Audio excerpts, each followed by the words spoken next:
Jornal do Meio-Dia dessa quinta-feira, 31 de março de 2022. No ar comigo, Rodrigo Menezes aqui, fazendo uma análise da partida de ontem, contando como foi um São Paulo 3, Palmeiras 1, uma quinta-feira meio amarga e revoltada para alguns palmeirenses, mas amarga para praticamente todos. Vou falar sobre esse jogo aqui nessa edição do Jornal do Meio-Dia. Também falarei um pouquinho sobre entrevista coletiva da Abel e a declaração do Paulo Buozzi, informações sobre o jogo de volta, ingressos, as restrições do Allianz Parque e também do Campeonato Brasileiro, que ontem a CBF anunciou a data dos 5 primeiros jogos do campeonato. Então o Palmeiras aí já sabe qual é a sua sequência de jogos durante o mês de abril. Eu vou passar aqui para vocês. Mas antes de mais nada, antes da gente começar a falar sobre as pautas do dia e entrar em mais detalhes, vou pedir para você deixar o seu like aqui no canal, que isso ajuda muito o YouTube a referenciar esse vídeo para outras pessoas, recomendar esse vídeo para outros palmeirenses, outras pessoas que gostam de futebol. É muito legal que vocês deixem um like nos vídeos, porque isso ajuda muito o YouTube a fazer a propaganda de graça para a gente, para os demais YouTubers. Também peço para que você se inscreva no canal e ative o sininho se você ainda não fez isso, porque aí você recebe tudo que sai aqui desse canal, você recebe notificação e fica sabendo em primeira mão.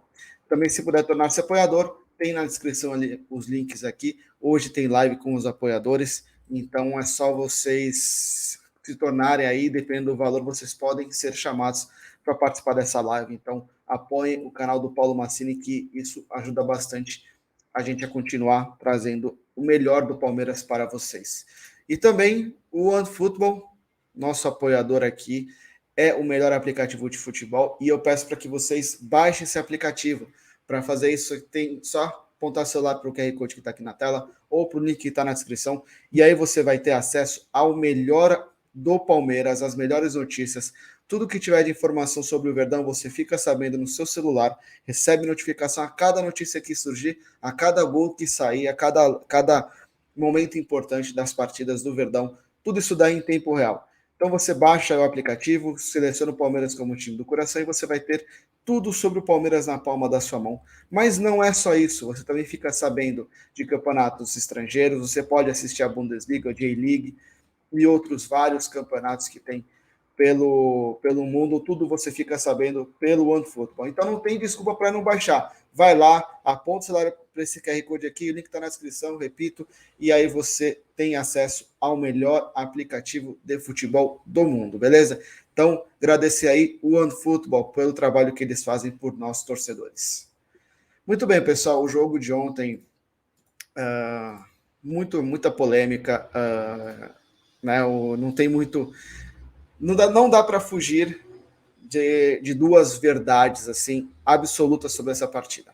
O Palmeiras teve um segundo tempo terrível, não fez uma boa partida, mas em especial o segundo tempo foi muito ruim do Palmeiras. Não dá para negar isso e não dá para usar somente a arbitragem como desculpa para a derrota, como justificativa para essa derrota. Também a outra verdade, foi uma arbitragem desastrosa, com elementos que a Federação Paulista vai ter que se explicar, porque tem coisas aí que eu não vou questionar a idoneidade das pessoas, tá? Mas é uma falta de noção e de tato muito grande. Mas enfim, vamos por partes. Eu vou falar primeiro como foi o jogo, depois eu vou colocar a declaração do Buozzi e aí eu faço o meu comentário sobre essa questão da arbitragem, porque tem elementos aí que isso vai repercutir bastante, já está repercutindo muito na internet, vai repercutir ainda mais nessa quinta-feira, e são coisas que não deveriam, tá? Mas acabam colocando em xeque a credibilidade da federação novamente, lembrando o que aconteceu em 2018. Bom, Palmeiras começou a partida com a sua escalação tradicional, foi a campo com Everton, Marcos Rocha, Gustavo Gomes, Murilo e Piquerez, Jailson, Zé Rafael, Rafael Veiga e Gustavo Scarpa, Dudu e Rony na frente. O São Paulo entrou em campo com Jandrei, Rafinha, Diego, Léo e Wellington, Pablo Maia, Rodrigo Nestor, Igor Gomes e Alisson, Éder e Calheri. Então, como vocês podem ver, não houve surpresas na escalação das duas equipes. Então, assim, já se sabia mais ou menos o que teria pela frente os dois treinadores. E o Palmeiras começa a partida bem, acho que o Palmeiras teve os 10 primeiros minutos novamente, né, em que o Palmeiras não deu chance para o São Paulo produzir muita coisa, e o Palmeiras teve duas chegadas com menos de 10 minutos, em que poderia ter feito o gol, aberto o placar, ou ter tido concretizado de forma melhor e acabou não fazendo. Né? O São Paulo até assusta aos 11 minutos no contra-ataque, uma jogada trabalhada em que o Alisson chega na área, finaliza, a bola vai na trave, e foi esse o único grande momento do São Paulo no primeiro tempo. E isso é importante porque eu vou falar na sequência. Isso tem um peso gigantesco, tá? Então aguardem que vocês vão entender mais para frente o que eu estou falando, tá? Bom, aos 20 minutos o Palmeiras tem a chance de abrir o placar, uma jogada do Veiga que ele cruza, o Dudu tenta de letra, não consegue pegar na bola direito, o Jandrei espalma, mas foi uma jogada assim, uma jogada mais clara do Palmeiras também do primeiro tempo, foi essa jogada do Rafael Veiga cruzando para o Dudu, e o Dudu não conseguindo concretizar, tá? E a partir daí o jogo trava no meio de campo, o São Paulo começa a fazer uma imposição física, intensidade, correr, tenta igualar o jogo na parte física e acaba fazendo com que o primeiro tempo se arraste de uma forma chata, sem chances de gol de ambos os lados. O São Paulo tentando, jogando um pouco mais no campo de ataque o Palmeiras, mas sem criatividade nenhuma para criar. E aí vem o lance polêmico, o lance do pênalti, que não tem assim a justificativa do Sávio Espino lá no Premier, que foi o único até agora que defendeu a marcação desse pênalti, chega a ser um pouco esdrúxula de virar e falar que o Marcos Rocha estende a área do corpo. Não tem o que ele fazer ali, ele fez um X na frente do peito, né? Esse movimento aqui assim, e a bola bate na mão que está na parte de fora. Uma mão vai ficar para fora, outra vai ficar para dentro, não tem o que fazer. Não dá para jogar sem braço, não dá para tirar o braço fora. Você aproxima o braço do corpo, ele vai ficar, desculpa, até bati no microfone, o braço vai ficar posicionado à frente, não tem como fazer. Então, assim, não tem essa de estender a área do corpo nem nada. É difícil você entender qual foi o critério da marcação, ainda mais se foi chamado pelo VAR. Então, é lamentável, e aí sai o gol do Caleri. Né? Então, o São Paulo vai para o intervalo aí com 1-0 de vantagem. E, sim, eu entendo, um gol faz diferença, um gol às vezes coloca moral para um time, faz a torcida entrar no estádio. O Morumbi não estava sendo aquele caldeirão durante o primeiro tempo, que o jogo estava se arrastando e a torcida não estava sendo um fator. Porém, depois do gol, a torcida do São Paulo entra no jogo e o time do São Paulo cresce no segundo tempo, e o Palmeiras, por outro lado, simplesmente consegue entrar pior do que terminou o primeiro tempo, com Jailson e Zé Rafael não conseguindo ali dominar a marcação no meio de campo, se impor, tanto que o Palmeiras volta, não cria chances nem nada, e aos 14 o Éder perde uma chance incrível exatamente nas costas do Jailson. O Éder chega cara a cara com o Everton, e ao invés de chutar, ele tenta cruzar e o Murilo afasta, né? Então, assim, já estava claro que a situação não estava boa para o Palmeiras muito mal em campo. Aí, aos 18, o Pablo Maia chuta uma bola de fora da área. Era um chute forte, mas era um chute que era totalmente. Ele não tinha grandes pretensões ali a bola ia na mão do Everton, porque o chute foi ruim, foi um chute fraco no canto, não foi tão forte assim, mas a bola desvia no Murilo, entra no gol. E aí São Paulo tem 2-0, e aí vem mais uma vez a gente falar de arbitragem. Cobrança de 2-0 no placar, cobrança de falta, Gustavo Scarpa coloca a bola na área e o Gustavo Gomes é puxado e cai dentro da área. Tá? Não venham comentar aqui, pode ser, se algum torcedor rival vier aqui, principalmente do São Paulo, mas o puxão não foi tão intenso assim para ele cair. Tal. Gente, não, eu sempre falo isso. Jogador não dá para falar de intensidade de puxão baseado em imagem, tá? Porque um puxão, por mais fraco que ele seja, atrapalha a ida do jogador na direção da bola, não pode. Na regra não fala, puxão tem que ser a partir de tal intensidade para que seja marcado falta, para que seja marcado pênalti. Teve o contato dentro da área, é pênalti. E o VAR nem sequer chamou. tá? E aí, na sequência, tem um lance que, né, o Palmeiras fez as substituições, não voltou, não continuou não jogando bem, mesmo com a entrada do Wesley, do Verón no lugar de Scarpa e Dudu, e do Atuesta no lugar de Zé Rafael. O Palmeiras continua jogando mal, não continua sem conseguir produzir bem. Mas aí o Wesley, no lance que ele chuta a bola, ele tenta fazer um cruzamento, chutar a bola para o gol, a bola bate no pé do Léo Pelé e sobe acertando o braço dele. E aí, nesse lance, tem até opiniões divididas. Né? Pela recomendação, esse lance não é para ser pênalti. Porém, o primeiro também não era para ser pênalti.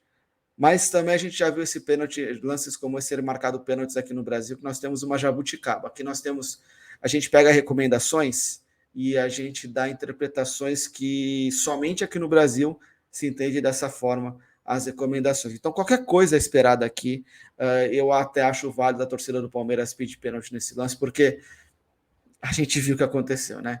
Mas, de qualquer forma, então, foram dois lances aí em que o Palmeiras pede pênalti, em que os torcedores, principalmente, pedem pênalti, o Abel Ferreira e o Bose falam muito mais do lance no Gomes. E, aos 35, mais uma falha defensiva do Palmeiras, um cruzamento no escanteio, o Nicão dizia no primeiro pau. E o Caleri sendo marcado pelo Wesley, que não deveria, na minha visão, não deveria estar marcando o Caleri. Acho que foi um erro aí da defesa do Palmeiras. O Caleri toma a frente, consegue fazer o terceiro gol. E aí já fica aquele clima de perdemos, já era. Aos 39 minutos, o Palmeiras tem uma falta no lado direito do campo, dentro da defesa, do campo de ataque. O Veiga cobra e aí tem um desvio do jogador de São Paulo para diminuir o placar. Reacende o Palmeiras, dá uma esperança não só para essa partida, para o restante da partida, como para o jogo da volta. O Palmeiras até começa a ter mais volume no campo de ataque, ficar mais tempo com a bola no campo de ataque, mas não consegue criar chances. O gol apenas serviu para dar uma diminuída no ímpeto do São Paulo. O São Paulo parou de tentar atacar com tanta ênfase. O São Paulo estava atacando, quase fazendo o quarto gol, até o Palmeiras fazer o primeiro. Mas, de qualquer forma, aí foi um jogo bem abaixo do que a gente viu do Palmeiras. É preocupante o nível que o Palmeiras demonstrou. Eu acho que tem a questão que o Abel Ferreira falou depois da partida contra o Bragantino, da intensidade, que manter fazer dois jogos com intensidade a partir do terceiro, quarto, você já começa a ter dificuldades. E o Palmeiras tem uma sequência dura pela frente, então é preocupante. Deixa um certo desânimo no torcedor do Palmeiras, mas está aberto, dá para reverter no Allianz Parque, tá? O árbitro do jogo da volta será o Rafael Claus, que eu sei que tem torcedor do Palmeiras que tem suas reservas com relação ao Claus, mas eu acho que ele é o melhor técnico, o melhor árbitro do Campeonato Paulista. Eu acho que, tirando um jogo ou outro, ele, no geral, ele faz boas arbitragens, ou boas arbitragens diante do nível de arbitragem que nós temos no Brasil, mas a gente sabe aí o quanto que é preocupante a situação. O Palmeiras vem com... Desde 2018 tem uma desconfiança com relação à Federação Paulista, então tem essa preocupação no torcedor do Palmeiras, né? E o vice-presidente do Palmeiras, o Paulo Bozzi, se manifestou após a partida, deu aí o posicionamento do Palmeiras sobre o ocorrido no jogo, e eu vou colocar aqui para vocês ouvirem. Hoje precisa se manifestar em relação ao que aconteceu aqui. Nós, nos últimos anos, disputamos mais de 10 finais, ganhamos, perdemos, mas não aconteceu o que aconteceu aqui hoje. Tivemos uma interferência direta no resultado da partida pela arbitragem. Tivemos um pênalti marcado do Marcos Rocha, totalmente fora da regra. Tivemos invasão na cobrança do pênalti, que o VAR tem que chamar. Tivemos invasão do Banco do São Paulo, tivemos um tratamento para o nosso treinador de uma maneira e para o treinador de São Paulo de outra maneira. Tivemos um pênalti no Gustavo Gomes. Tivemos uma série de inversão de faltas. Então, hoje se faz necessária uma manifestação do Palmeiras, porque, infelizmente, a partida teve interferência da arbitragem, o resultado da partida. E o que a gente espera é que no próximo jogo, o jogo não tenha interferência da arbitragem. Isso é o que o Palmeiras pede, porque, infelizmente, o que aconteceu aqui hoje precisava e precisa de uma manifestação dura do Palmeiras, como, repito, não fizemos em nenhuma outra oportunidade. Muito obrigado. Então nós vimos aí a declaração do Paulo Bozzi, uma declaração aí dando posicionamento do Palmeiras sobre o ocorrido em campo. E aí, bom, agora eu vou fazer aqui meu comentário sobre a arbitragem. Não, eu sempre falo que meu papel no canal não é fazer muitos comentários, mas sim trazer as informações e trazer o que aconteceu, o que rolou, né? Primeira coisa, assim, eu tô com esse clima meio de mais desanimado e tal, não sei o que, porque eu tive uma noite ruim, mas que não tem nada a ver com o Palmeiras, são questões minhas mesmo. Então não estou desanimado por conta da partida, eu acredito que o Palmeiras possa reverter. Mas eu tenho que falar o seguinte, porque como pessoa que acompanha o futebol, pessoa que gosta de futebol, eu comentei com vocês no jornal de ontem o quanto eu sou apaixonado, por exemplo, por Copa do Mundo, o quanto que eu vivo uma Copa do Mundo, porque é o evento principal do futebol, e eu amo futebol. Não escondo, sou chamado de fanático por muita gente, até irracional por algumas pessoas, que eu tenho algumas pessoas da minha família que falam que eu sou tão fanático quanto torcedor organizado, não tenho o traço de querer brigar, bater e tal, como algumas pessoas de organizada têm, não são todas, é uma minoria só que tem isso daí, mas esse não é o ponto.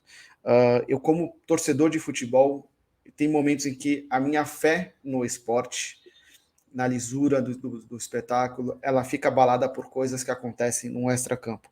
Eu estava no Allianz Parque em 2018, eu estava no Gol Norte, eu acompanhei da hora que tem o pênalti marcado no Dudu até a reversão do pênalti, deu quase 10 minutos, e eu acompanhei quase o tempo inteiro a movimentação do quarto árbitro naquele jogo, e eu posso garantir para vocês que não foi uma coisa normal. Não vou chegar aqui e falar que teve interferência externa, fazer acusações e tal, não sei o quê, porque isso daí depois, né, pode ser usado contra a minha pessoa, mas que eu não tenho provas, mas eu tenho uns indícios muito fortes de que teve algum processo ali que não foi normal, teve alguma coisa que não estava dentro do jogo, dentro da regra do esporte, tá? E nessa partida contra o São Paulo, revive essa desconfiança que eu tenho, porque o meu primeiro jogo, meu primeiro campeonato que eu assisti realmente, né, que eu acho que todo mundo começa a ter realmente consciência do futebol lá para 5, 6 anos de idade. E por conta disso, né, eu sou de 1987. O primeiro campeonato que eu acompanhei mais para valer foi o Campeonato Paulista de 1993, em que eu assisti a primeira final da minha vida, seja pela televisão, tá? Obviamente, mas assisti a primeira final da minha vida e eu me tornei palmeirense de verdade ali, porque o Palmeiras vinha de uma fila, eu escutava muita gente falando que o Palmeiras não ganhava, o Palmeiras na fila e tudo mais, que não ia ganhar nunca. E eu entendo a importância do Campeonato Paulista, porque para mim ainda é o campeonato mais importante que o Palmeiras conquistou desde que eu me conheço como torcedor. Porque eu lembro da reação do meu pai, eu lembro da felicidade do meu tio. Meu pai que nem gosta mais de futebol hoje por questões que exatamente sobre essa lisura do esporte. O meu tio que é fanático até hoje a gente vai no jogo, a gente às vezes briga por conta de futebol, tendo discussões mais acaloradas, mas eu lembro como ele ficou naquele título, eu tenho tudo isso muito fresco na minha memória. E eu sei a importância do Campeonato Paulista para a história do Palmeiras. Tá? Porém, desde 2018 eu não consigo mais concordar que o Palmeiras jogue esse campeonato. Desde 2018 marcou de tal forma em mim aquele placar que eu não consigo acreditar que possa um campeonato assim, o Palmeiras possa continuar prestigiando um campeonato que teve uma coisa como aconteceu naquela vez. Eu entendo o torcedor que gosta do Campeonato Paulista, eu entendo aqueles que são filhos da fila, entendo mesmo, de verdade, tá? Porém, não tenho como ficar quieto e como simplesmente ficar passivo diante do que aconteceu em 2018 e diante do que aconteceu ontem. O VAR está no futebol para auxiliar. E como tudo que acontece no futebol, no Brasil a gente tenta desvirtuar. A gente tenta usar de forma errada.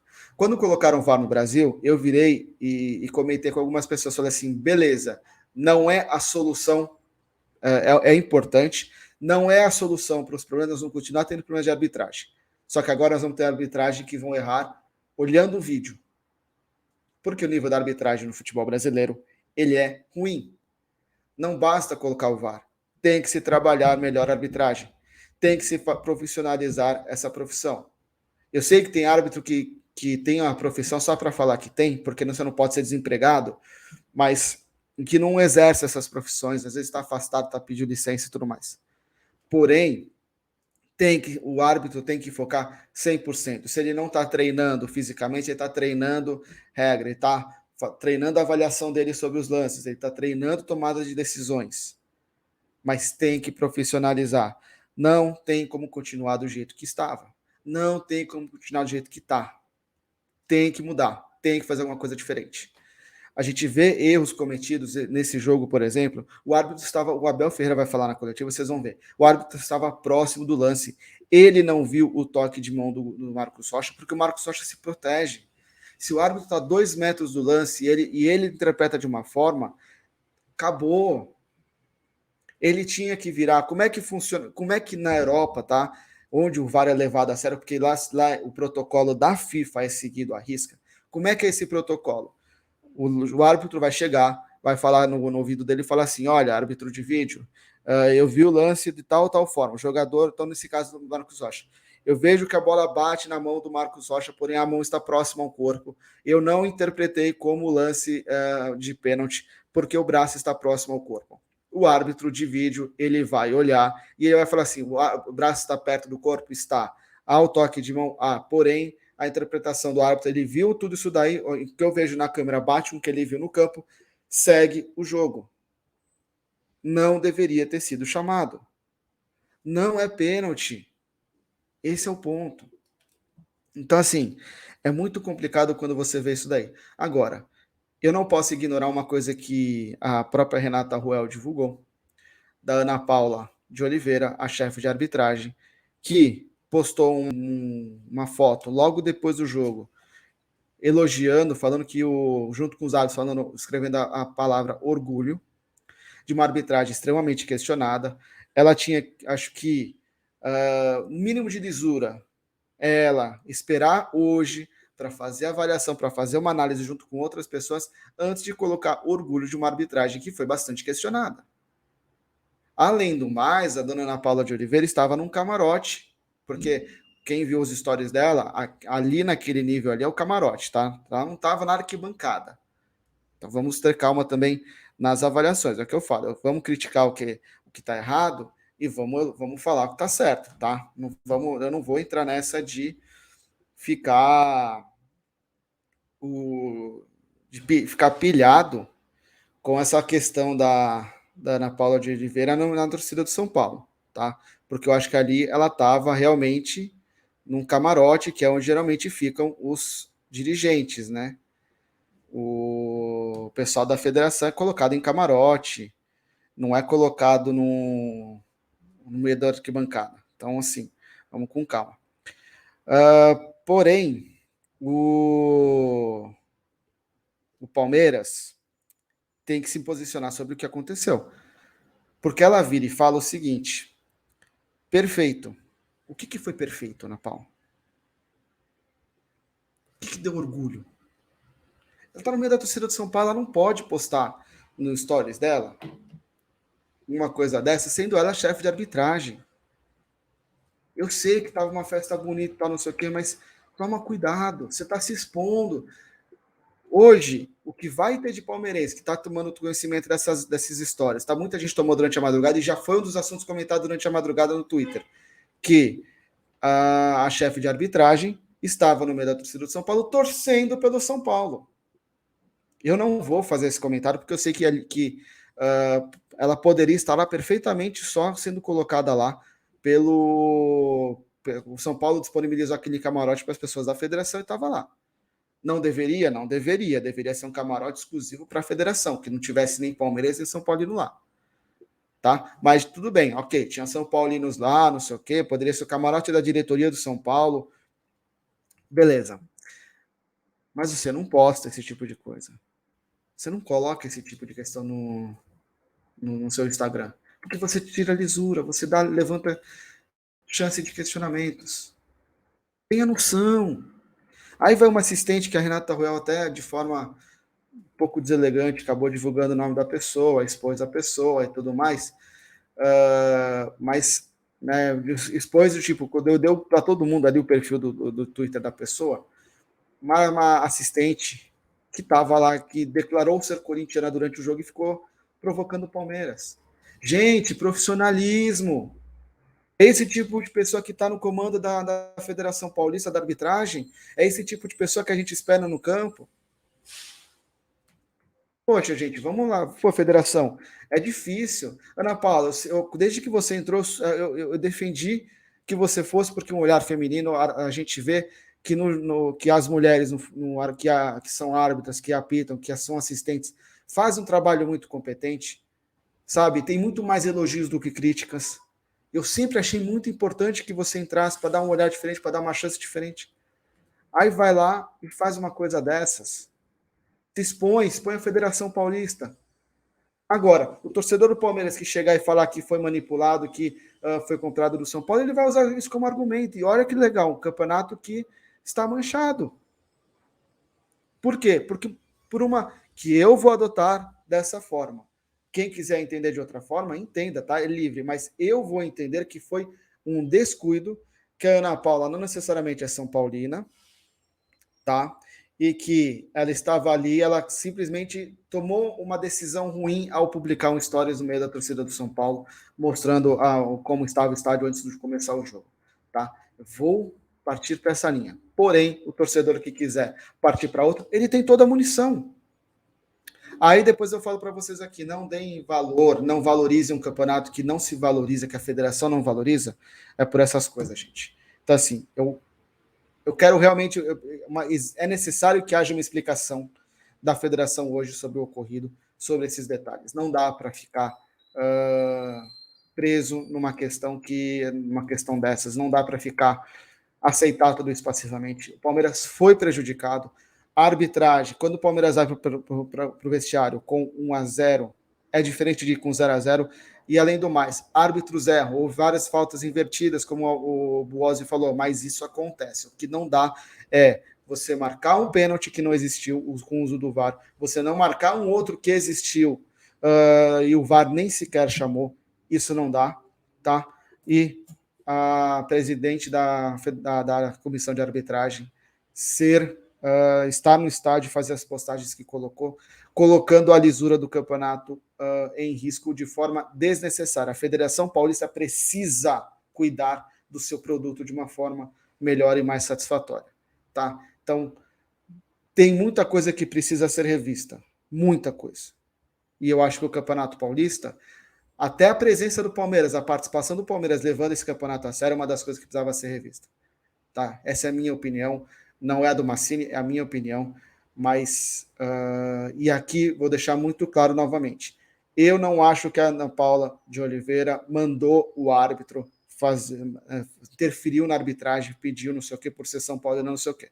Eu acho que ela cometeu um descuido, eu quero acreditar que ela realmente estava lá na arquibancada como membro da federação, que a Federação Paulista, os membros foram colocados lá, e eu não estou colocando a lisura dela, eu só estou colocando em questão as atitudes dela aqui, numa decisão em que teve polêmica de arbitragem, ela se expôs de uma forma desnecessária e expôs a federação. E a Federação Paulista precisa se posicionar com relação a esse caso, tá? É isso, eu vou passar agora a coletiva do Abel Ferreira. Abel, tudo bem? Boa noite. Eu queria te perguntar um pouco sobre o segundo tempo do jogo, né? Porque é um jogo equilibrado, no último lance do primeiro tempo, São Paulo faz 1-0, e aí você tem ali um intervalo para tentar organizar uma estratégia para correr atrás do resultado. Queria que você analisasse em qual momento do jogo, ou em qual quesito do jogo, o São Paulo conseguiu ser superior ao Palmeiras para não só impedir que o Palmeiras atacasse para tentar o empate, como também conseguisse criar para ampliar o placar. Olha, acho que concordo com o que tu estás a dizer. Primeira parte, um bom jogo. O jogo ataca uma equipa, ataca a outra. Nós criamos 2 oportunidades, uma pelo Veiga e outra pelo Rony. O nosso adversário meteu uma bola no posto, na trave, o São Paulo. Um bom jogo, um jogo bonito, até ao lance em que o árbitro ajuizou muito bem. Está bem colocado, está a 2 metros do lance, ajuizou muito bem o lance. Mas depois eu não percebi, alguém, pelo menos das regras que eu leio, eu não sou árbitro, mas das regras que eu leio, diz que o VAR só deve intervir em caso de algo muito flagrante. Ou seja, se é dúvida, prevalece a decisão do árbitro. Portanto, o árbitro decidiu bem aí. Infelizmente, acho que ele não teve coragem para continuar com a sua decisão. Não, eu vi bem, eu estava bem posicionado, o Rocha tinha a mão aqui e foi duro. Foi um golpe duro, onde não merecíamos, não é? E onde foi um erro, e que aí condiciona, não é um erro que nós não controlamos, mas que pode acontecer. Os árbitros erram como erram os treinadores e erram como erram os jogadores. E depois, na segunda parte, eu tenho que reconhecer que não entramos da forma que queríamos, e depois o nosso adversário, numa bola parada, num canto, há 2 ressaltos, o ressalto do primeiro bloqueio do cruzamento da esquerda para a direita, depois a forma como bate no Murilo e passa por cima do Everton, é um golo muito feliz, e o 2-0 ali deitou-nos ali um bocadinho abaixo. A verdade é que na segunda parte o São Paulo foi melhor, nós, sobretudo a nível do passe, não tivemos tão criativos e assertivos, falhámos alguns passes sem pressão e não tivemos algumas recepções e nós costumamos estar mais criativos, sobretudo aí a nível do passe, e não tivemos. E depois mais um canto, um desvio ao primeiro posto, e o nosso adversário acabou por fazer 3 golos de sequências de bola parada. A verdade é que nós na primeira parte jogámos melhor e não fizemos golo, e na segunda parte não jogámos tão bem e acabámos por fazer o 3-1, que nos mete na discussão pelo título. Boa noite, Abel. Queria que você falasse um pouco sobre a situação do Everton, né, que voltou da seleção brasileira não se diagnosticou uma fratura, mas ele sofreu um trauma. A gente viu ele em determinado momento do jogo sentindo dor. Queria saber se ele estava 100% para o jogo, se ele de uma certa forma jogou no sacrifício. E aproveitando também para falar da situação do Danilo, se você conta com ele para o segundo jogo, existe essa possibilidade? Se o Everton jogou é porque estava bem. Quem foi jogador sabe que o jogador, ainda para mais com a quantidade de jogos que há, é impossível jogar a 100%, sem dores, é impossível. E o Danilo, não sei se o vamos ter, tem a ver, como disse, com a densidade competitiva, que vai deitando alguns jogadores abaixo. Faz parte, foi connosco, foi com o próprio São Paulo, tem um jogador de fora, nós temos, e outras equipas o tiveram. Não há forma de... É só esperar que não haja mais, mas da forma que o calendário é feito, não há milagres. Abel, você está vivendo uma situação diferente agora no Palmeiras, né? Não vai ter um resultado adverso num jogo da volta, no mata-mata, e pouco tempo aí para trabalhar. O que dá para o torcedor esperar que você possa, de repente, tirar da manga aí para esse jogo final, para tentar reverter o placar? Não, nós jogamos sempre no mesmo contexto, já ganhamos, já perdemos, já sabemos lidar com isto. Como disse, hoje houve fatores externos que influenciaram muito o resultado. Eu assumo a responsabilidade da equipa não ter estado tão bem como costuma. Nós temos sido muito consistentes no nosso jogo, não temos que assumir a minha parte, eu assumo a minha responsabilidade agora. Vamos para uma segunda mão, mas sabendo que esta primeira mão foi muito condicionada, muito, mas muito mesmo, onde teve interferência direta no resultado, mas agora jogamos em nossa casa, com a força do nosso público. E nós sabemos que temos capacidade e acreditamos que ainda há uma palavra a dizer nesta eliminatória, uma vez que agora jogamos em casa só com o nosso público, e vocês sabem que esta equipa tem isso na mente, até ao fim vai haver jogo. Abel, Zé Henrique, Rádio Energia 97, se eu não me engano, é a primeira vez que você sai atrás em um mata-mata. Você pede 100% do torcedor no Allianz Parque. Poderia pedir 110, 115, 200%, porque é isso que vai precisar no domingo? Não, vamos precisar da ajuda deles, como sempre fizeram, e nós fazermos um golo na primeira parte, outro na segunda, entrar na eliminatória, se sofrer um golo, continuar à procura do terceiro, se fizermos o terceiro sem sofrer, estamos na frente. Bel, tudo bem? Boa noite. Hoje a equipe do Palmeiras, claro, com tudo isso que você colocou, da interferência, o pênalti, foi marcado que não deveria ser marcado na visão e também na regra, né, da board. Agora, falando sobre a questão da parte defensiva, né, o Palmeiras sofreu 4 gols até essa partida. Como é que sofreu? Como é que sofreu os golos? Não, como é que sofreu? Diga-me você, como é que sofreu os golos? Hoje? Sim. Sim, de jogadas pontuais. Primeiro, foi de penalti. Segundo, uma bola que acaba batendo. Surgiu o canto, sim, ressalto, bola ao segundo poste, ressalto outra vez, golo. E o terceiro? O terceiro num desvio ali de uma bola parada de escanteio. 3 golos de canto, 3 golos de bola parada. Perfeito, é só uma questão que eu queria que você abordasse. Não, como falou na defesa, e não estava a perceber se era em organização defensiva ou era nas bolas paradas. Não, no geral. Queria só que você falasse quando você sofre um gol, claro que tudo muda. 2 e 3, que era uma coisa que não estava acostumado o Palmeiras a sofrer, muda ainda mais. O que você pensou na hora e aquele gol, que acaba saindo numa falha também do São Paulo, o gol do Palmeiras acaba saindo numa falha do São Paulo, o quanto isso consegue colocar o Palmeiras de novo na jogada pela luta pelo título? Olha, normalmente para haver gols tem que haver erros, senão os jogos acabavam quase sempre 0-0, não é? Isto faz parte e nós temos que saber lidar com o erro, e para mim os grandes jogadores são aqueles que sabem lidar com o erro e ir à procura sempre de fazer melhor. Faz parte do jogo. Nós certo, vimos já não sei quando foi a nossa última derrota, não me lembro, já foi há bastante tempo, mas faz parte. Eu sempre disse que nós não íamos ser invencíveis, que nós íamos perder, perdemos hoje. Está aí um desafio, mais um obstáculo grande pela frente, que é o São Paulo, que jogou melhor na segunda parte do que o Palmeiras. Volto a referir, o São Paulo foi melhor na segunda parte que o Palmeiras, fez um golo num momento crucial, que foi no último segundo do primeiro tempo, um golo que não deveria ter existido, e depois também teve oportunidades, teve um penalti claro em cima do Gomes que não viu.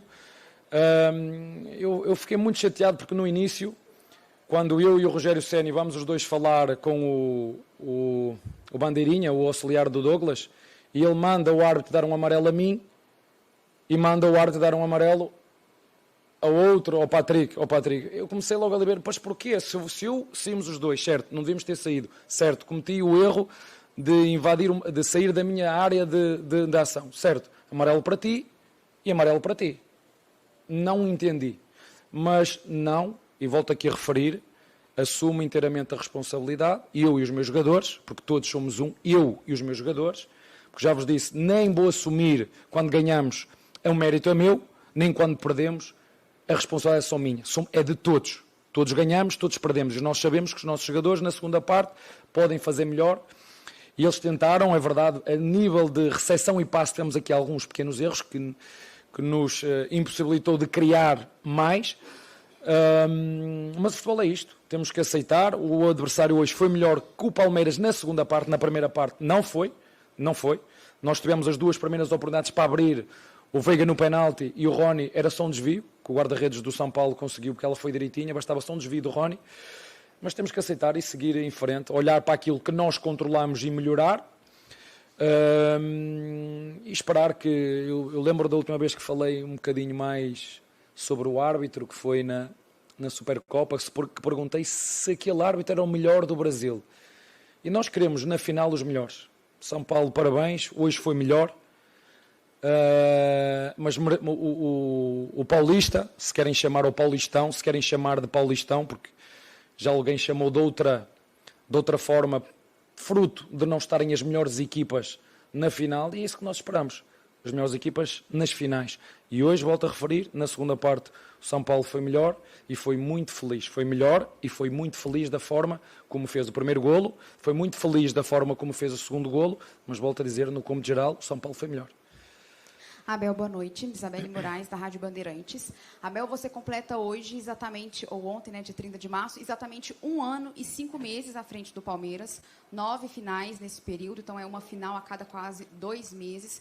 4 títulos e 4 vices. Qual o maior aprendizado dos seus 4 vice-campeonatos que você vai levar para o jogo do domingo para evitar que seja um 5º vice-campeonato nessa sua trajetória com o Palmeiras? Olha... Nós sabem que nós no futebol temos que aceitar quando ganhamos e quando perdemos. Temos que aceitar, porque é um jogo. O futebol é um jogo. Nós levamos para dentro toda a nossa experiência, toda a nossa qualidade, e o que está para trás, está para trás. Eu sei que vocês gostam muito de viver do passado, o brasileiro gosta muito de viver do passado, mas passado é museu. Passado está na história, passado é museu. Nós vivemos no aqui e no agora. Portanto, o que eu fiz e o que nós fizemos para trás não conta, é responsabilidade só, porque quando nós vivemos, nós fomos, ou nós somos, não, é o aqui e o agora. E o aqui e o agora temos uma montanha pela frente, temos um resultado de 3-1 em que o nosso adversário sai na frente, em que há muita condicionante, é bom que vocês falem nisso, porque eu não sei o que é que vai acontecer lá, mas a eliminatória parte já daqui condicionada, porque uma coisa é eu não ter VAR, outra coisa é eu ter VAR.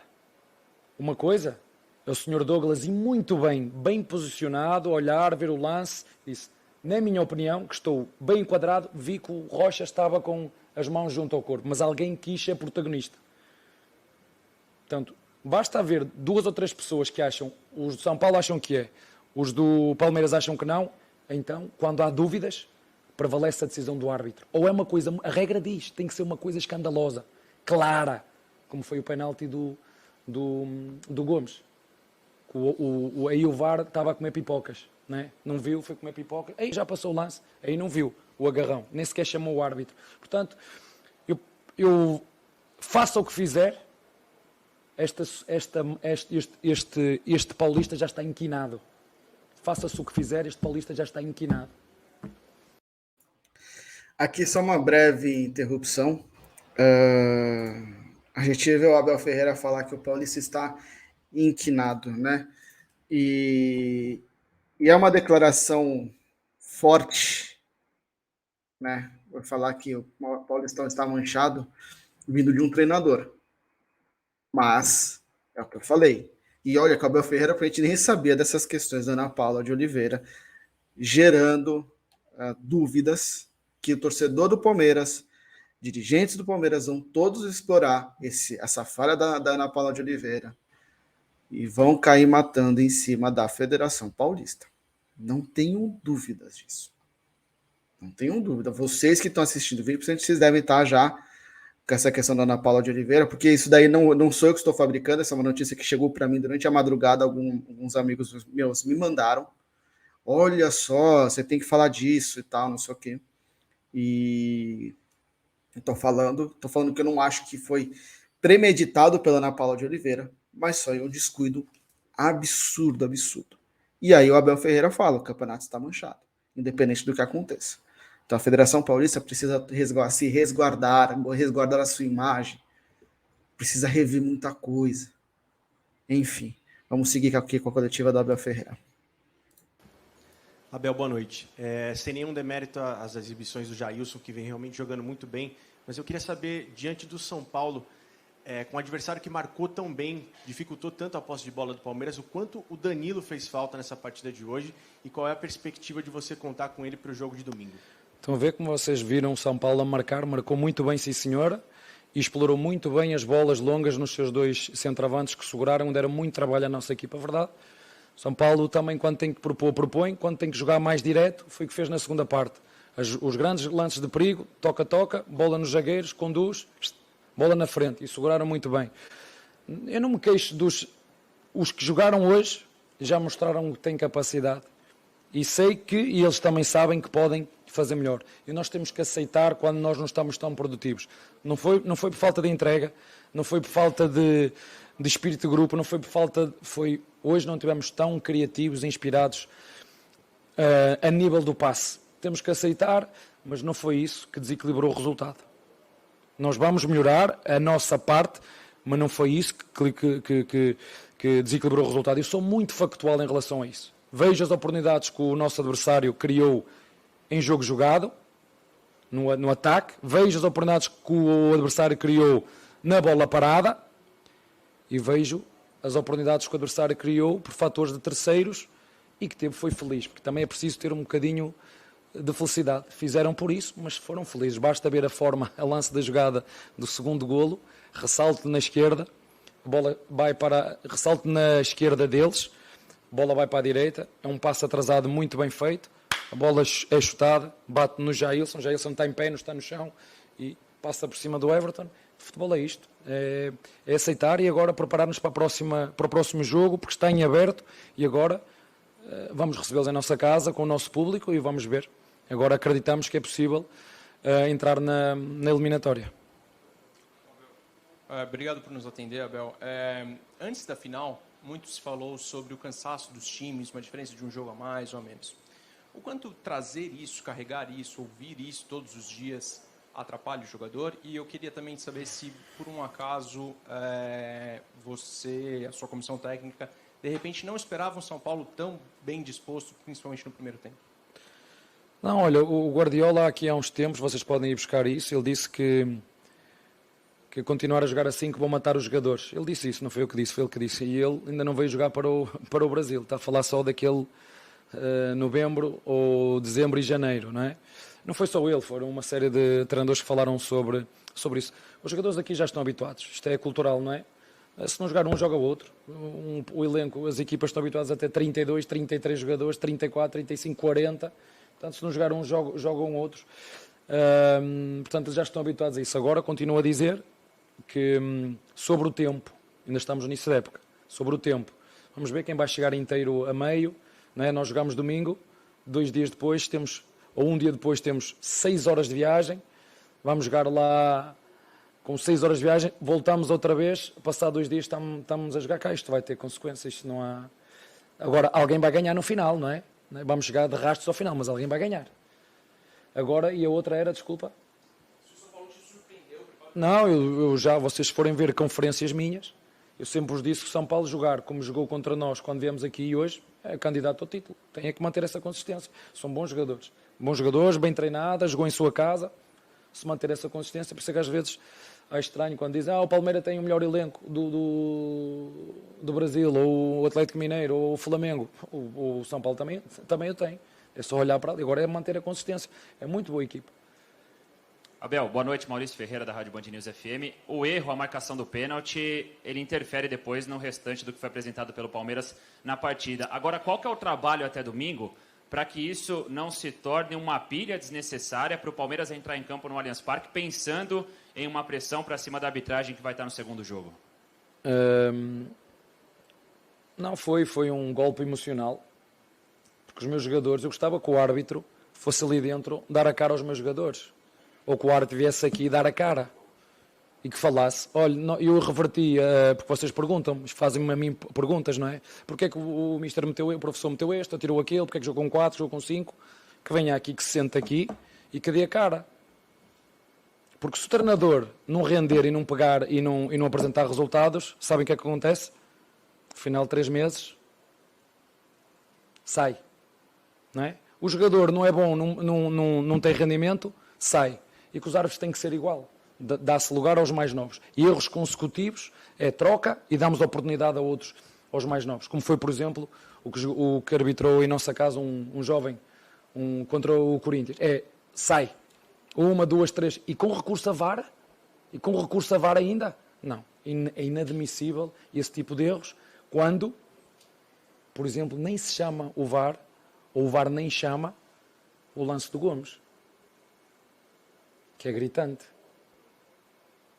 Isso condiciona. Eu posso estar aqui a dar a volta para onde quiser. Jogámos mal, passámos mal. Agora, há factos visíveis que condicionam todo o desenrolar do jogo.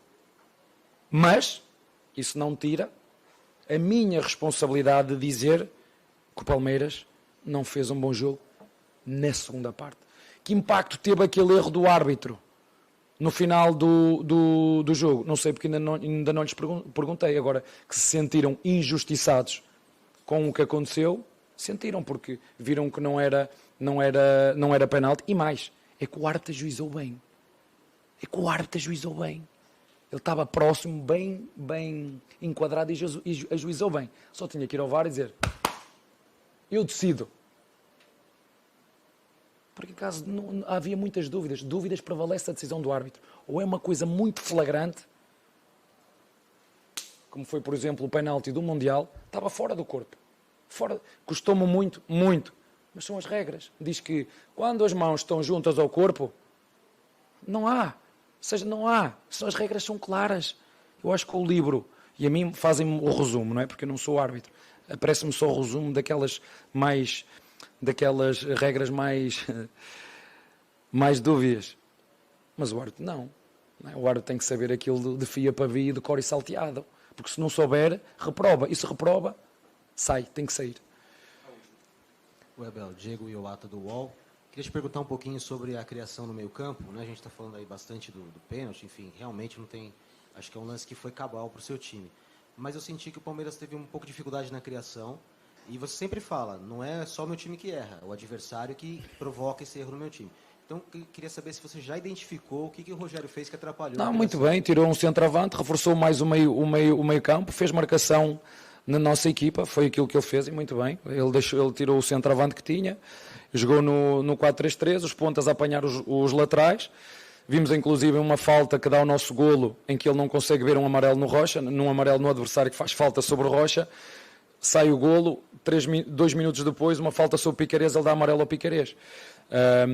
Mas tem que assumir. Há aqui mérito do adversário porque nos condicionou, mas eu quando falo em que nós não fomos tão assertivos no passe ou na recepção, eu não falo quando o nosso adversário nos pressiona. E aí o adversário também tem mérito. Não, eu falo quando nós estamos sem pressão, estamos com a bola limpa, para dominar e receber a bola sem pressão. E aí são erros que nos custam caro, não é? Cada perda de bola vai-nos sair do corpo. E aí o São Paulo, na minha opinião, foi melhor do que nós. Não, porque nós também o pressionámos, nós também os condicionámos, fizemos, na minha opinião, uma boa primeira parte, mas na segunda parte nós deveríamos estar melhor, não no momento em que, porque também há mérito do São Paulo, em que nos bloqueou, mas nos momentos onde estamos com a bola limpa, para cruzar melhor, para passar melhor, para fazer uma variação de flanco melhor, e nós não fomos tão precisos como costumamos ser. Então, essa aí é a coletiva do Abel, basicamente o resumo do que o Abel falou, que eu vi também torcedores ontem comentando que o Abel Ferreira focou demais na arbitragem. Não, ele falou que o São Paulo foi melhor no segundo tempo, que o São Paulo, pelo que fez no campo, mereceu a vitória. Ele não tirou a responsabilidade dele da reta, ele não jogou tudo nas costas da arbitragem, porém ele deixou claro que o erro de arbitragem ele foi decisivo para a partida e ele manchou o campeonato. Essas são palavras dele, esse é o resumo da coletiva do Abel Ferreira, tá? Bom, temos que dar sequência, porque já temos aí 53 minutos de programa. O Palmeiras ontem anunciou que como é que vai ser os ingressos aí para a final do Paulista. São cerca de 30 mil ingressos à disposição. O Gol Norte vai ficar restrito, então ele vai avançar um pedaço do Gol Norte, vai avançar ali para o Central Leste. E o Central Oeste vai avançar um pouquinho também ali para o setor Gol Norte, um pedacinho ali que vai ficar interditado, boa parte do Gol Norte interditado. O Superior Norte, a princípio, vai ficar inteiro fechado, porém, sexta-feira à noite, após terminar a montagem, a previsão é que a montagem preliminar dessa primeira etapa de montagem do palco termine na sexta-feira à noite, e aí vão avaliar a visibilidade do Superior Norte. Se tiver condições de ter ingressos nesse setor, aí o Palmeiras deve colocar uma carga extra aí no sábado, porém, até lá, é só esses 30 mil ingressos à disposição. E a venda dos ingressos começou às 10 horas da manhã dessa quinta-feira. O ingresso mais barato é no Gol Norte, R$120, e o mais caro é na Central Oeste, R$300. Então, ingressos mais caros aí para a final. O Palmeiras tem aí teve a política de manter ingressos a preços mais baixos durante todo o campeonato, mas na final volta a colocar ingressos mais caros, os valores mais altos. Então, o Palmeiras tem aí a expectativa de ter casa cheia para essa partida, cerca de 30 mil torcedores, tá?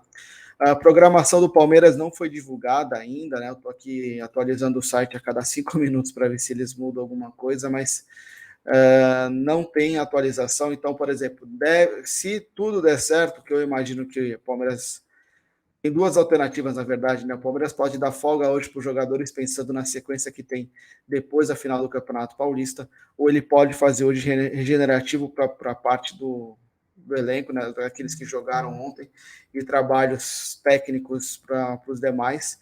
para poder ter a sexta e o sábado livres para treinamento. De qualquer forma, o Palmeiras deve treinar amanhã às 10 horas da manhã e no sábado às 4 horas da tarde, porque essa tem sido a programação do Palmeiras recorrente.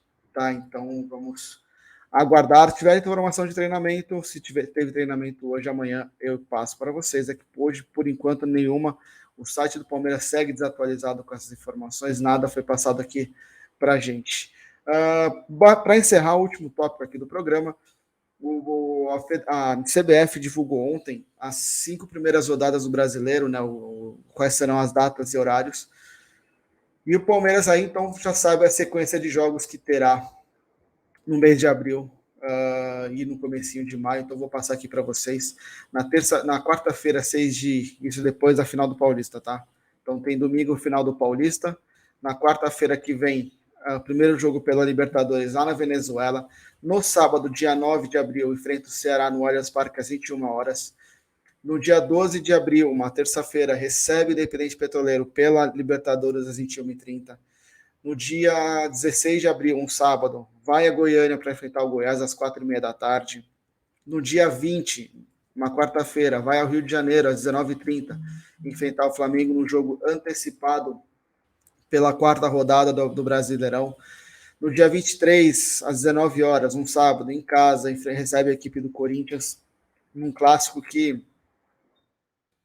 precede a partida contra o Boca Juniors, no caso do Corinthians, e o Palmeiras a partida contra o Emelec, que vai acontecer na quarta-feira, dia 27, às 21 horas, com antecipação do jogo da quarta rodada para o dia 20, o jogo da Copa do Brasil, que estava programado para ser nesse meio de semana aí, vai ser realizado no dia 30 de abril, que é a única data que o Palmeiras pode naquele final de semana. Então, ainda não tem horário, mas no dia 30 de abril o Palmeiras recebe a Juazeirense pela Copa do Brasil. Dia 3 de maio, vai para Sucre, numa terça-feira, às 21h30, enfrentar a Independente Petroleiro. No dia 8 de maio, um domingo, às 4 da tarde, recebe a equipe do Fluminense em casa. Depois tem, no dia 11 ou 12 de maio, aí, jogo de volta da Copa do Brasil contra a Juazeirense. Então, essa é a sequência de jogos aí do Palmeiras no mês de abril, no comecinho de maio, e a gente vê que o Palmeiras tem uma densidade muito grande de calendário do Palmeiras de jogos, número muito grande de partidas nesse mês de abril, não tem um meio de semana livre, então e tem muitos jogos pesados, tem uma sequência de Flamengo, Flamengo, Corinthians e Emelec aí, 3 partidas extremamente importantes, uma vez que o Emelec é o principal adversário do Palmeiras no grupo a princípio, né? Então vamos ver como é que o Palmeiras vai lidar. E lembrando, assim, o Palmeiras e Flamengo foi antecipado para o dia 20, porque no final de semana, no dia 30 de abril e 1º de maio, o Flamengo não poderia jogar no dia 1º de maio, no dia 30 de abril, porque vai ter jogo da Libertadores na quinta-feira, dia 28. Não seria respeitado as 48 horas. Já o Palmeiras não poderia jogar no dia 1º de maio, porque teria 48 horas apenas para o jogo contra o Independente Petroleiro, que ainda por cima é fora de casa. Então, a CBF, sabendo que o Altos é da 3ª divisão e a Juazeirense da 4ª divisão do Campeonato Brasileiro, que tem calendários, tem uma maior possibilidade de flexibilização do calendário dos jogos e tal, eles preferiram adotar essa postura. Então, Palmeiras joga pela Copa do Brasil no dia 30, Flamengo no dia 1º de maio, e faz esse confronto da quarta rodada no dia 20 de abril. Uma solução até que inteligente da CBF, não vejo nenhum problema nessa antecipação, acho que foi uma decisão bem tomada, acertada aí, porque a questão de calendário daqui para frente vai ser complicado. Se isso voltar a acontecer em algum momento, pode gerar problemas ali para a sequência do campeonato, de ter que fazer times jogarem a cada 2 dias, o que precisaria de acordo com todos e não é fácil.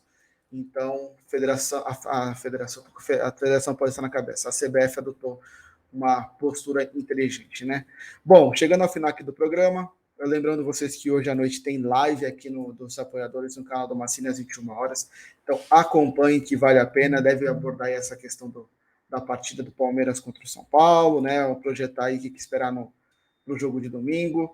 E não percam, então, essa live às 21 horas. Amanhã, 11h30, Jornal do Meio-Dia novamente. Então, conto com a audiência de vocês, a participação de vocês. Beleza? Pessoal, deixa o like aí no vídeo, tá? Ajuda bastante a gente. Se você ainda não é inscrito no canal ou não ativou o sininho, faça-o. Ativando o sininho, você recebe as notificações toda vez que um vídeo subir ou quando uma live começar, tá? Então vale a pena para vocês não perderem absolutamente nada e poderem participar das lives ali no chat ao vivo, comigo, com o Ricardo Pires, com a Paola, todos os moderadores aqui do canal do Massa. Beleza? E se você quer se tornar-se apoiador, tem aqui no link, aqui na descrição tem um link para você se tornar apoiador. E dependendo do valor que você apoiar mensalmente, você pode ser chamado para participar da live dos apoiadores, beleza? Então, agradeço a todos pela audiência.